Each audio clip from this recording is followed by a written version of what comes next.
Another right there, to the left.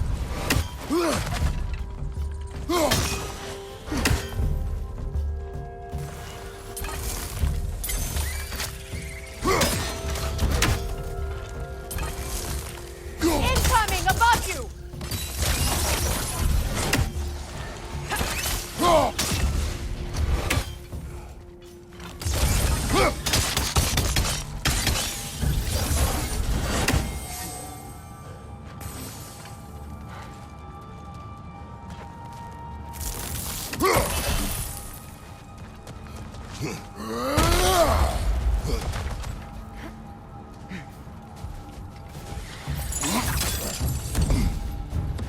On your right!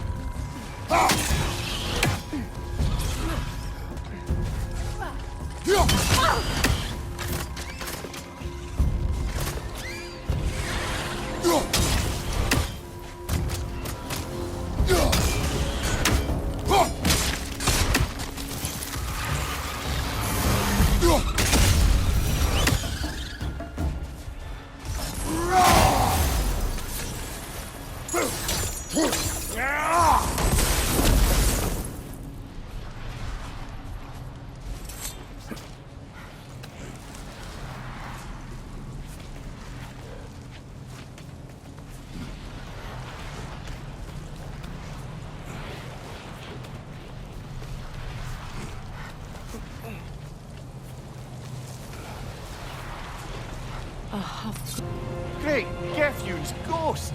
That's the largest bloody half-goof I've ever laid eyes on. That howling. It sounds familiar. It's the Song of the Sands. They don't normally sing like this underground. That must be the cause of the storm. Aye. Judging by all this hive matter weighing it down, it's been trapped here for dozens of winters. There must be a way to cut it loose. I'd wager that there's nothing here a well-placed throw of the axe can't solve.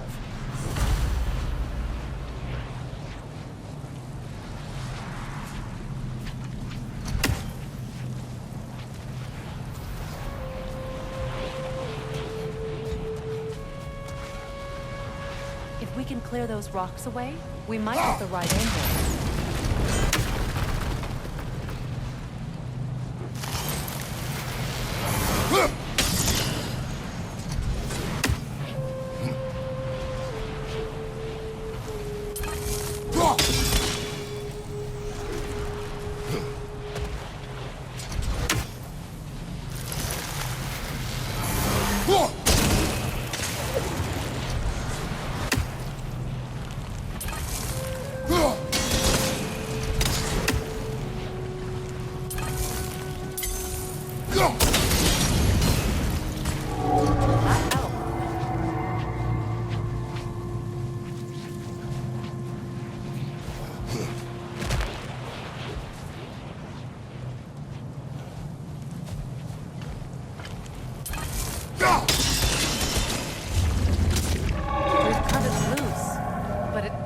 Seem to escape.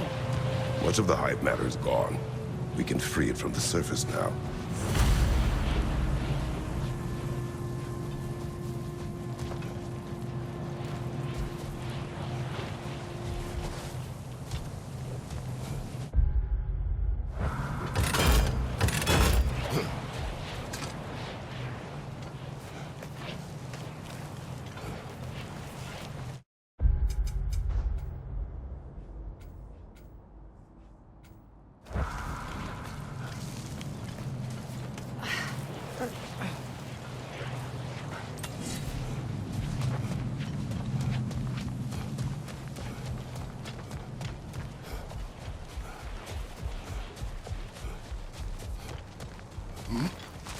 How in the realms did they capture such a large one? Half-Gufas are known to burrow. By their hive? Hive matter doesn't belong to the Dark Elves, any more than the light belongs to the Light Elves. It's just another of Alfheim's natural resources. One the elves have used since the time of their ancestors. And while the Light Elves seem keen to banish the hive over on their side, the Dark Elves make effective use of it out here in the Barrens. But if this is true, are we doing more harm than good by destroying this hive? You wish to leave the creature enslaved? No. Freyr would appreciate our efforts to ease the harshness of these lands. We should free it.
Here!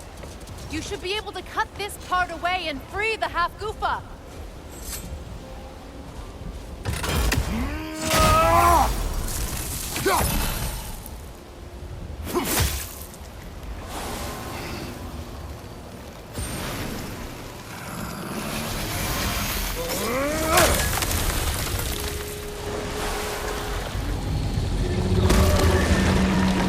Can't believe the lad missed this.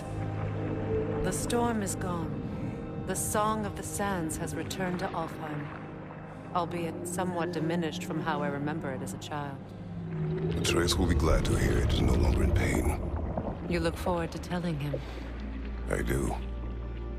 It is not too late to avoid my mistakes. Your son must walk his own path, but you can still guide him. And I will help you, however I can, for his sake. Thank you. Well, nice to be able to have a real conversation out here for once.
Freya, I've always wondered, why was Freyr so revered here so quickly upon his first arrival? Well, to begin with, it wasn't his first arrival. Very few know this, but Freyr was one of the earliest visitors to Alfheim, back in the dawn of realm travel. Oh? Bit before my time. Do tell. Enough. We will continue later.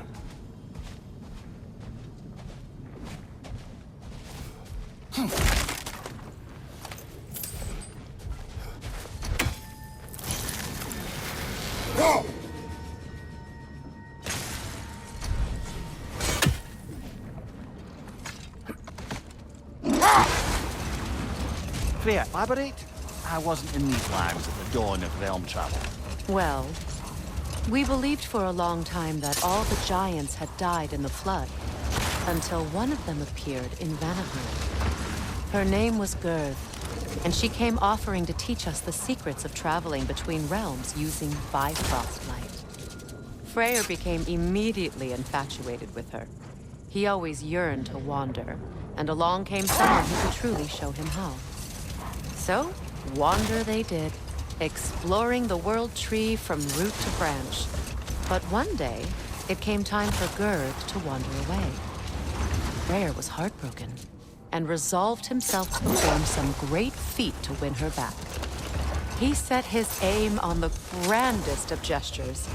He intended to be the first to find the elusive source of Bifrost light. And he succeeded, although quite by accident. Freyr believed he navigated best while fortified by a potent blend of Vanir herbs.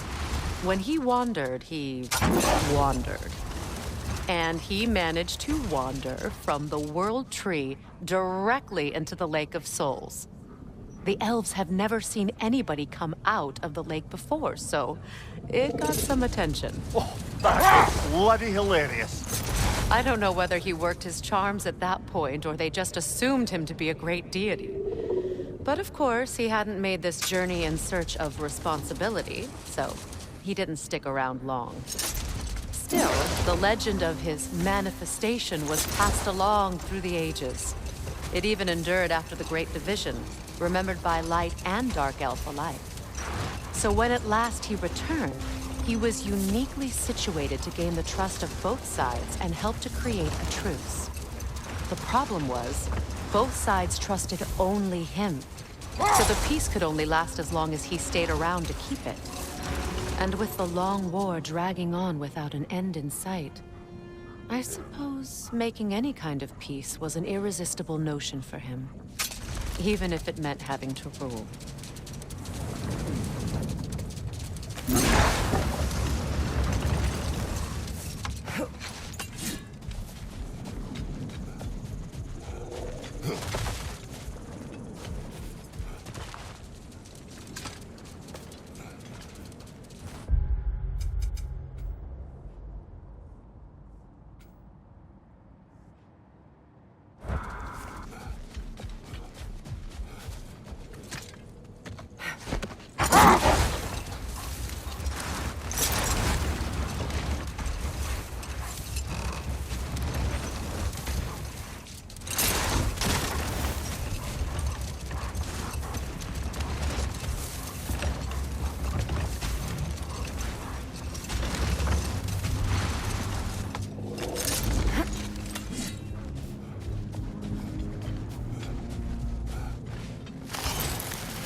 Go!